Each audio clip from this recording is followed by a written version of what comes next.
నమస్కారం. Doctor B R Ambedkar సార్వత్రిక విశ్వవిద్యాలయం విద్యార్థులకు స్వాగతం. ఈ ప్రసారంలో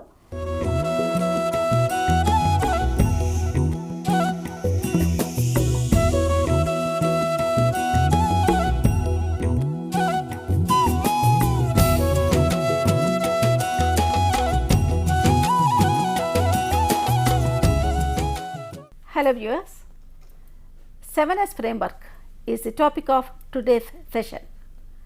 This topic is selected from Corporate Policies and Practices course of our second year MBA program. Every organization, whether it is business or service oriented organization, profit oriented or non-profit oriented organization, has certain objectives. In this competitive world, strategic management plays an important role in running an organization successfully, effectively and efficiently. 7S framework is an important concept in strategic management which help the organization to proceed systematically and to achieve its objectives. To enlighten us more about 7S framework, we have Dr. Anil Ramesh with us today in our studios. Welcome Anil. Dr. Anil is Chairman PG Programs of Sivashibani Institute of Management, Hyderabad. Anil, first before going to discuss what is 7S framework, will you please explain us what is the difference between operational management and strategic management? Operations management, madam, is concerned primarily with the responses of the company to the internal issues such as improving efficiency and controlling costs. Every company nowadays is grappling with the problems of increasing costs. At the same time, the customers are not willing to pay more price. So mostly operation management deals with improving efficiencies and also about controlling costs, whereas strategic management is primarily concerned with the responses to the external issues such as understanding the customer needs, which are very dynamic, they are changing very fast, and the life cycles of the products have become very short, and also responding to competitive forces which have become very dynamic and in a very cutthroat also. Yes. So this is the basic difference between operations management and strategic management. If you take the views of Harvard Business Review, Harvard Business School Professor Michael Porter, he says there are three principles underlying the strategic management of a company. He says you have to create a unique and valuable position, making a trade-off by choosing what not to do. Interestingly, he says what not to do. Rather, the companies are faced with lot of choices nowadays. Yes. Should they do a certain thing or should they not do a certain thing? So he talks about what not to do and creating a fit. So by meaning a fit, what he is saying is aligning the company's activities with other activities and other structures to support the chosen strategy. And strategic management entails specifying the organizational objectives, developing policies and plans designed to achieve these objectives, and then allocating resources to implement the plans. So strategic management that mainly deals that mainly helps the organization in analyzing the external environment and design its own strategies to face all the challenges. True, madam. So how to know that an organization is well positioned to meet its objectives? Yeah, what happens, madam, is that lot of times there is lot of confusion as how to analyze what is going wrong. When something is going correct, lot of people are very happy and very rosy, but what happens is when things go wrong, as I don't want to take any examples, recently two very famous companies have gone into problem and they were bought over by another different companies. So what happens is there are a lot of approaches at looking at ourselves. Some approaches look at internal factors, saying that all the problems are internal. Some look at external factors. Some combine the perspectives and others look for a combination between various aspects of the organization being studies. So but the most famous thing that which has evolved in the 1980s is the 7S framework, which is designed by Tom Peters and Robert Waterman, two consultants working at the McKinsey company, and their basic premise is that there are 7 internal aspects of an organization that need to be aligned with each other for the organization to be successful. So these 7 factors put together, that is known as a 7S framework. What are these factors? Uniquely, madam, all the 7 start with the S. letter S, that is No, why it that's is why called a it's called a 7S. 7S Yeah, framework. 7S. In the center we have a circle called the shared values, and surrounding it almost like a diamond we have the structure, the strategy, the systems on the top, and on the bottom we have the skills, the staff and the style. So all these integrated 7 elements of the strategy are called as 7S framework. Okay. Why actually they designed this concept? What motivated them to design this concept? Because there are other strategies also which can be adopted to achieve the objectives of the organization. But why this concept became so important in running the organization? What happened in the mid 80s and the 90s, madam, with the expansion of the global media and the global economy, lot of companies started falling into trouble. For instance, organizations have started to see that they have to evolve faster, and then what has happened is product life cycles have become shorter, customer preferences are rapidly changing, and the competition has become very, very tough, and the companies have to start looking internally rather than externally, because initially what was happening is they were looking at external factors. Now they started looking internally, and they have understood they have to depend on their own strengths and opportunities to become successful. So this is the first framework we said that okay, to look at external is all right, but even to look at external, first you have to look internal to know what are your strengths and build up on those strengths. So can we establish a linkage between these two also? The SWOT analysis is another important concept in strategic management. Sure, madam. Is there any relationship between this? This is more or less 7S framework and strategic management. More or less SWOT analysis. Only thing SWOT, there is no clear cut distinction between the hard elements and the soft elements. Whereas in the 7S framework there is a clear cut distinction between what are hard elements and soft elements. Okay. Rather it is an elaboration of the SWOT analysis only. Okay. Anil, this 7S framework, this consists of 7 elements, and it's interesting to know that each element, the word of each element that starts with SOD, that's why this is known as 7S framework. And these elements are the strategy, structure, system, shared values, style, staff and skills. So will you please explain each of these element in a detailed ways? First let us start with the structure. Let us start with strategy. I think strategy is the first Strategy is the element. first one, madam. Yeah. The most important of all the 7Ss, obviously apart from the shared values, is a strategy. Strategy is what the company is and where it wants to go. Strategy is a plan that is devised to maintain and build competitive advantage over the competition, in a sense that companies are no longer existing in vacuum. So they have lot of competition, and more or less most of the products look similar. So in those cases what the companies have to do is they have to have one competitive advantage which gives them a additional advantage over the competition. For example, if we take an example of IBM competitive advantage is say that the customer is the king, or they feel that the customer service is on the top of their mind, in the sense that whenever a customer demands for a service, they say that within 24 hours it should be resolved to the satisfaction of the customer. For example, the company should ask itself a lot of questions like, what is our strategy? Is it that we are going to cater to the entire set of the customers? Are we looking for only a niche customers?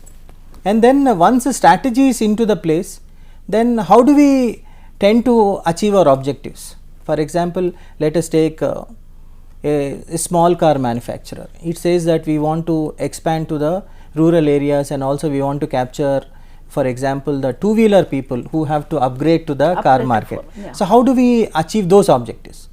Then also they'll have to answer the question is, how is that we'll deal with competitive pressure? Competitive pressure comes from all directions nowadays. Domestic competition, then we have exported products, we have multinational products.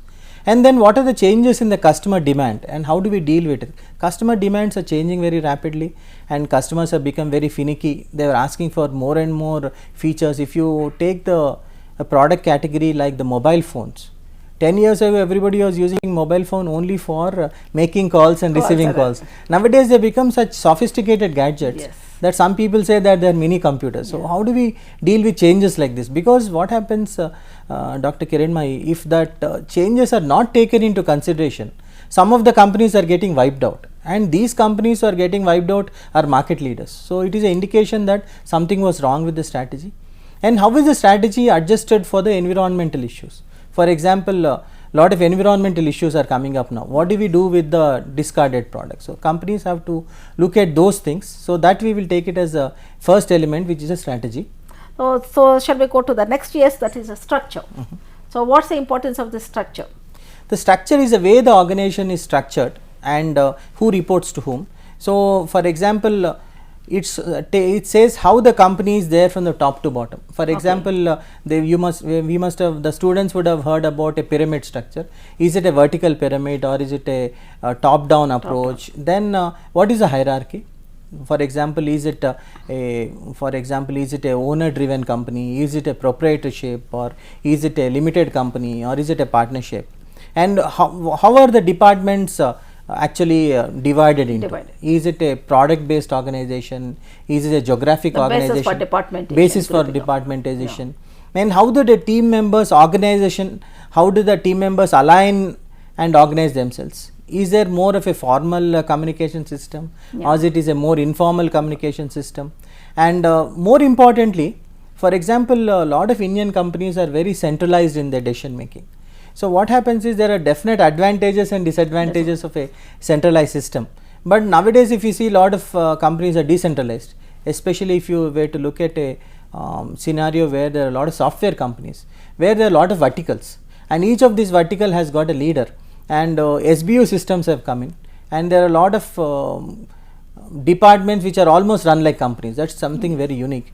And more interestingly, what are the lines of communication? For example, when I started my career, lines of communication were very, very formal, and most of it was written.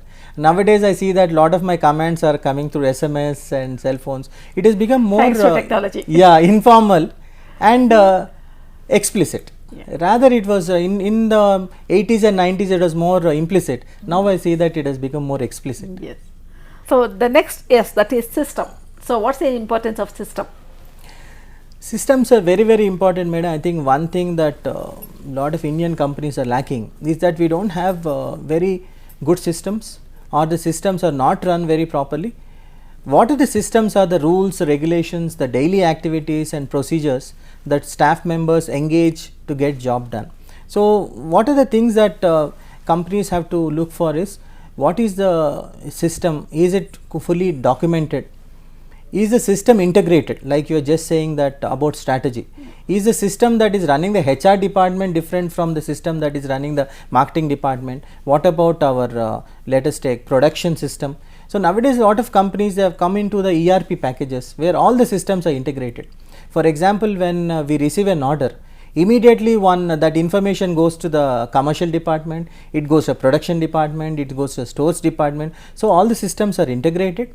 And more importantly, controls are also put into place, that every level there is a control mechanism, and then all activities are monitored and evaluated.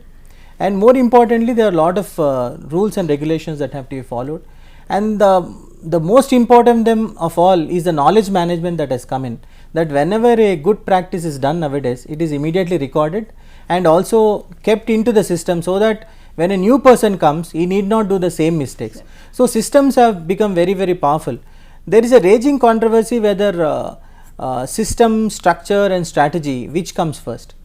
In my view, I think the strategy comes first, then the structure, and the systems will follow.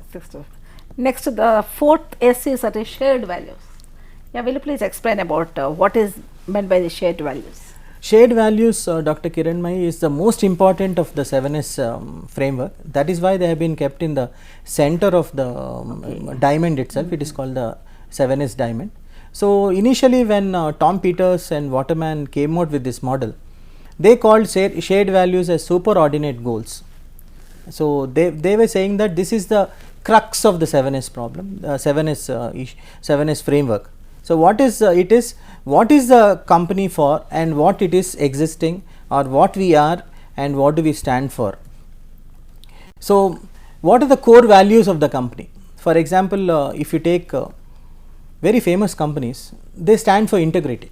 For example, a company like Hindustan Lever Limited always says that we stand for values, and those values are exhibited in all their activities, including the salesmen who are told that giving bribe and taking bribe is not accepted. So that's the core value of the company. So a lot of Indian companies, lot of Indian organizations, whether they are in the private sector, whether in the government sector, they have lot of core values.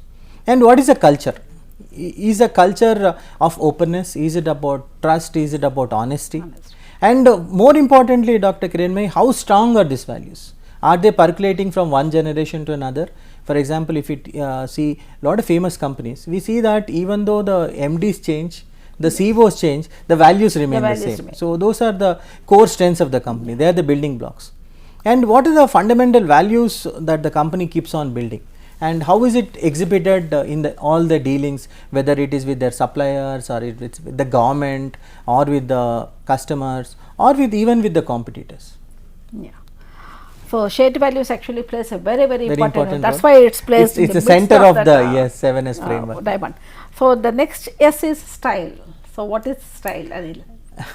Style is in a way, madam, the style the leadership adapts. Okay. So for example, we have some Indian CEOs who have got very flamboyant style and they are very flashy and okay, they are very, what to say, creative in dealing with their companies.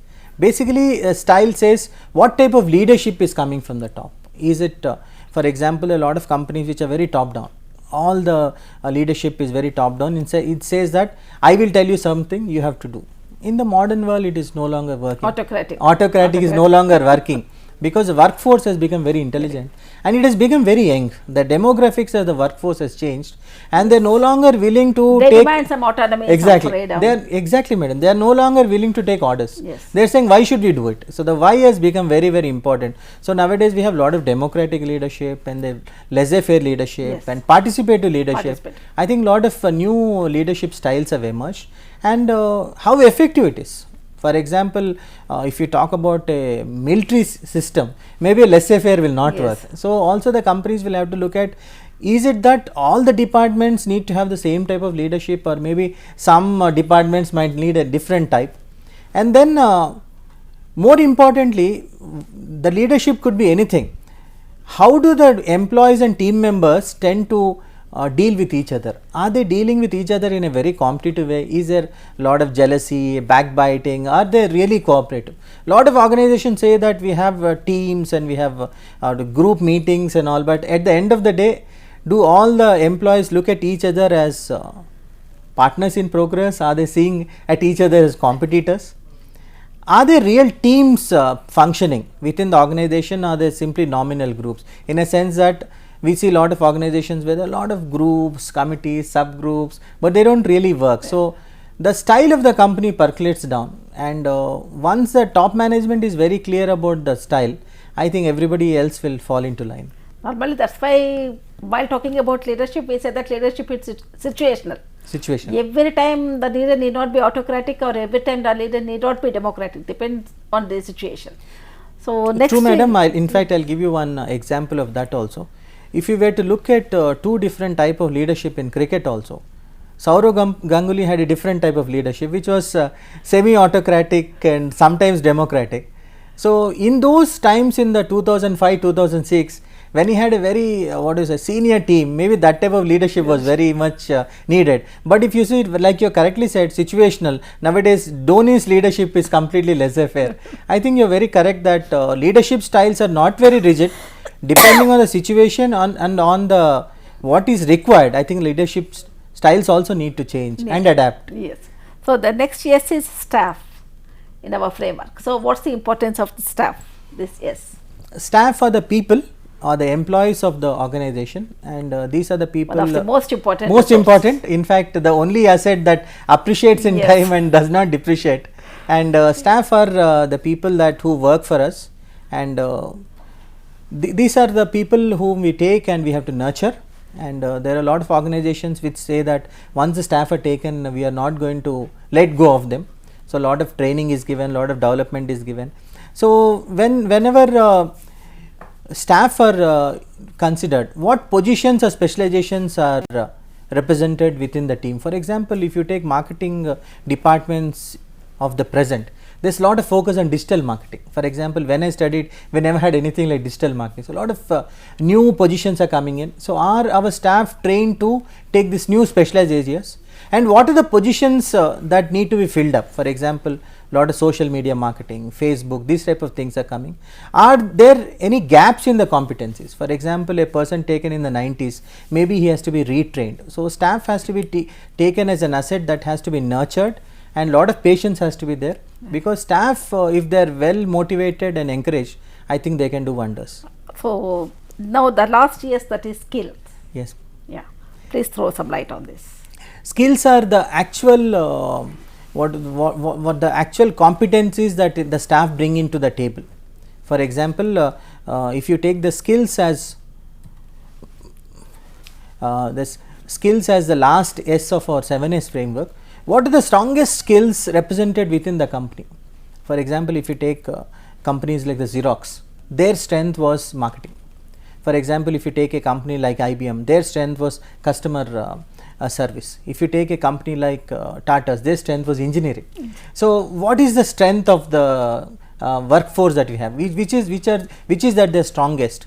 For example, let us take a company which is very strong in engineering. Is there a gap in their marketing skill? Is there a gap in their innovation? For example, a lot of Indian companies have faced this problem, that they are very good in technology but might not be very good in innovation.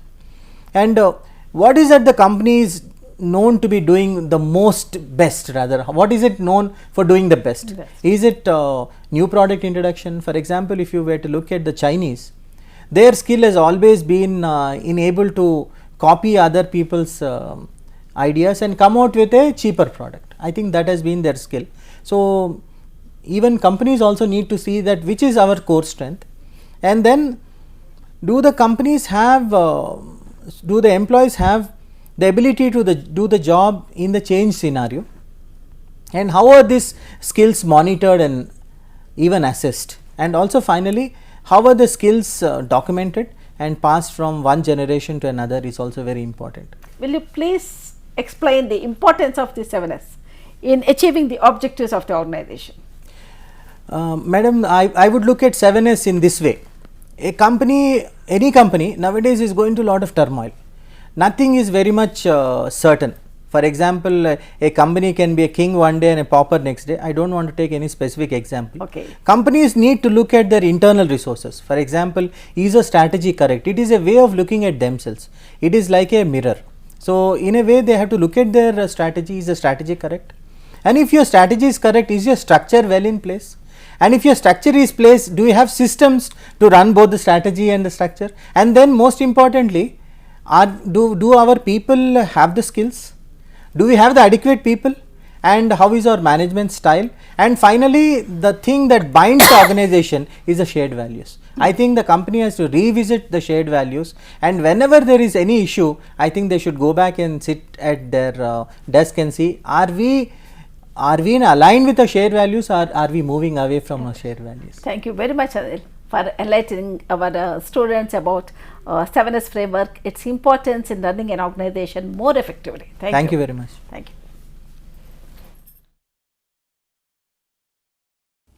పాఠ్యాంశాలపై మీ సూచనలు, సలహాలు, సందేహాలు మాకు తెలియచేయండి. మీ సూచనలు, సలహాలు, సందేహాలు మాకు తెలియజేయవలసిన చిరునామా: director, audio visual production and research centre, doctor B R Ambedkar open university, professor G Ramareddy Marg, road number 46, Jubilee Hills, Hyderabad 500033.